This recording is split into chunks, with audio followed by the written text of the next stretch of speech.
खूबसूरत है जहां। जज्बात से गुजर रहा था। मैं खुश था कि पिछली 2 दहाइयों से जिस कोशिश में था बिलाखिर उसमें कामयाब हुआ, लेकिन उदास था जिन लोगों की बदौलत में यहां पहुंचा था वो लोग मेरे साथ नहीं थे। मेरे अब्बा, मेरे बहनोई जलालुद्दीन और प्रोफेसर साराभाई। SLV 3 की कामयाबी के महीने भर के अंदर ही प्रोफेसर धवन का फोन आया एक दिन और दिल्ली बुलाया प्रधानमंत्री से मिलने के लिए। मेरी एक छोटी सी उलझन थी कपड़ों को लेकर। हमेशा से बड़े आमियाना से कपड़े पहनता हूं और पांव में चप्पल या स्लीपर कह लो। प्रधानमंत्री को मिलने जैसा वो लिबास नहीं था, मेरे लिए नहीं, उनके एहतराम के लिए। सुना तो प्रोफेसर धवन बोले, कपड़ों की फिक्र मत करो, तुमने जो शानदार कामयाबी पहन रखी है वो काफी है। रिपब्लिक डे 1981 मेरे लिए एक बड़ी खुशखबरी लेकर आया कि मुझे पद्म भूषण से नवाजा गया है। मैंने अपने कमरे को बिस्मिल्लाह खां की शहनाई से भर लिया। शहनाई की गूंज मुझे कहीं और ही ले गई। मैं रामेश्वरम पहुंच गया, मां के गले लगा। अब्बा ने मेरे बालों को उंगलियों से सहलाया और मेरा दोस्त, मेरा रफीक जलालुद्दीन मस्जिद गली में जमा हुए लोगों में मेरे इनाम का ऐलान कर रहा था। मेरी बहन जोहरा ने मीठा बनाया घर में। पक्षी लक्ष्मण शास्त्री ने मेरे माथे पर तिलक लगाया। फादर सोलोमन ने मेरे हाथ में सलीब देकर दुआ पढ़ी और प्रोफेसर साराभाई को देखा। उनके चेहरे पर मुस्कुराहट थी, फख्र था। जो पौधा वो लगा कर गए थे अब पूरा पेड़ बन चुका था, जिसके फल हिंदुस्तान की आवाम तक पहुंच रहे थे।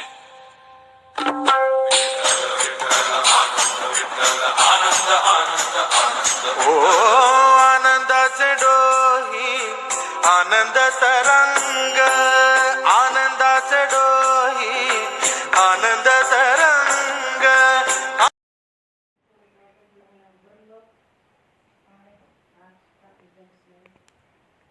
पहली जून 1982 मैंने defence research and development laboratory DRDL की जिम्मेवारी संभाल ली। उस वक्त के defence minister Shri R Venkataraman ने जब मशवरा दिया कि बजाय दर्जा बदर्जा मिसाइल तैयार करने के हमें मुकम्मल अपनी मिसाइल तैयार करने का प्रोग्राम बनाना चाहिए, तो हमें अपने कानों पर यकीन नहीं आया और देखते देखते ही वो प्रोजेक्ट एक मुकम्मल मिसाइल का प्रोग्राम बन गया, जिसके नतीजे आइंदा बहुत दूर तक पहुंचे।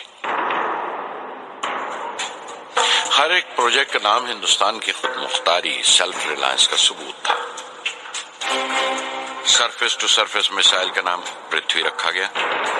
टैक्टिकल कोर व्हीकल को त्रिशूल का नाम दिया गया। Surface to air defence system Akash कहलाया। एंटी टैंक मिसाइल प्रोजेक्ट को नाग के नाम से पुकारा गया और मेरे देरीना ख्वाब रेक्स को यानी re entry experiment launch vehicle को मैंने अग्नि का नाम दिया। मिसाइल टेक्नोलॉजी का हुनर दुनिया की कुछ चुनी हुई कौमों के पास ही था। वो बड़े ताज्जुब से हमारी तरफ देख रहे थे कि हम क्या करने जा रहे हैं और कैसे करेंगे।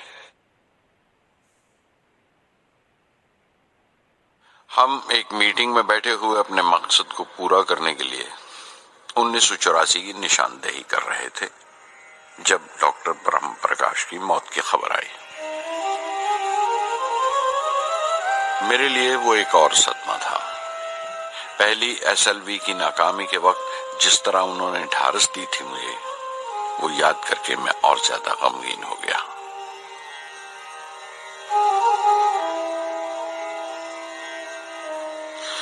प्रोफेसर साराभाई अगर VSSC के निर्माता थे, बनाने वाले थे, तो डॉक्टर ब्रह्म प्रकाश उसके आमिल थे, एग्जीक्यूटर थे।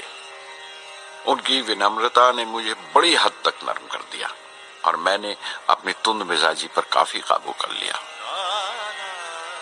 उनकी हलीमी सिर्फ अपनी खूबियों तक ही महदूद नहीं थी, بلکہ اپنے سے چھوٹوں کو عزت دینا بھی ان کی عادت میں شامل تھا۔ ان کے برتاؤ اور سلوک میں یہ بات نظر آ جاتی تھی کہ کوئی شخص بھی خامیوں سے خالی نہیں ہے، یہاں تک کہ افسر بھی، لیڈر بھی، رہنما بھی۔ وہ بہت بڑے دانشور تھے۔ ایک کمزور سے شریر کے اندر ان میں بچوں کی سی معصومیت تھی۔ مجھے وہ ہمیشہ سائنسدانوں میں سنت نظر آتے تھے۔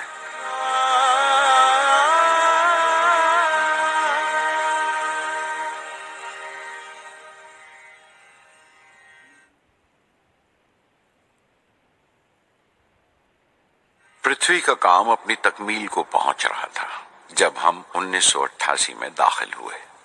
25 فروری 1988 صبح 11:23 پر پرتھوی کی پہلی پرواز واقع ہوئی۔ ہمارے ملک میں وہ ایک ایتہاسک موقع تھا۔ پرتھوی صرف ایک سرفس ٹو سرفس میسائل ہی نہیں بلکہ آئندہ آنے والی تمام قسم کی میسائل کا بنیادی نقشہ بھی تھا، فیوچر کا ماڈیول تھا وہ۔ پرتھوی نے ہمارے آس پڑوس کے ملکوں کو دہلا دیا۔ مغربی یعنی ویسٹرن ملکوں کو پہلے تو حیرت ہوئی، پھر غصے کا اظہار کیا اور پابندی لگا دی انڈیا کے لیے کہ وہ ایسی کوئی چیز باہر کے ملکوں سے نہ خرید سکیں جو ان کے میسائل پروگرام میں استعمال ہو سکتی ہو یا کام آ سکتی ہو۔ میسائل کی ایجاد میں ہندوستان کی خود مختاری نے دنیا کے تمام ترقی یافتہ ملکوں کو پریشان کر دیا۔ اگنی کی ٹیم میں 500 سے زیادہ سائنسدان شامل تھے۔ اگنی کی پرواز 20 اپریل 1999 طے پائی تھی۔ لانچ کی تمام تیاریاں مکمل ہو چکی تھیں اور حفاظت کے لیے یہ فیصلہ کیا گیا تھا کہ لانچ کے وقت آس پاس کے تمام گاؤں خالی کرا دیے جائیں۔ اخبارات اور دوسری میڈیا نے اس بات کو بہت اچھالا۔ 20 اپریل پہنچتے پہنچتے تمام ملک کی نظریں ہم پر ٹکی ہوئی تھیں۔ دوسرے ملکوں کا دباؤ بڑھ رہا تھا کہ ہم اس تجربے کو ملتوی کر دیں یا خارج کر دیں، لیکن سرکار مضبوط دیوار کی طرح ہمارے پیچھے کھڑی رہی اور کسی طرح ہمیں پیچھے نہیں ہٹنے دیا۔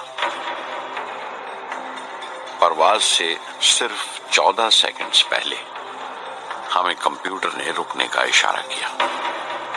کسی ایک پرزے میں کوئی خامی تھی، وہ فوراً ٹھیک کر دی گئی، لیکن اسی وقت ڈاؤن رینج اسٹیشن نے رکنے کا حکم دیا۔ چند سیکنڈز میں کئی رکاوٹیں سامنے آ گئیں اور پرواز ملتوی کر دی گئی۔ اخبارات نے آستینیں چڑھا لیں، ہر بیان نے اپنی اپنی طرح کی وجوہات نکال لیں۔ کارٹونسٹ سدھیر دار نے ایک کارٹون شائع کیا جس میں ایک خریدار کچھ سامان دکاندار کو واپس کرتے ہوئے کہہ رہا تھا، اگنی کی طرح وہ بھی نہیں چلی۔ ایک کارٹون میں دکھایا گیا کہ سائنسدان کہہ رہا ہے، سب ٹھیک تھا، سوئچ بٹن نہیں چلا۔ ہندوستان ٹائمز کے کارٹون میں ایک نیتا رپورٹر کو سمجھا رہا ہے، ڈرنے کی کوئی بات نہیں، یہ بڑی امن پسند اہنسا واد کی مثال ہے، اس سے کوئی مرے گا نہیں۔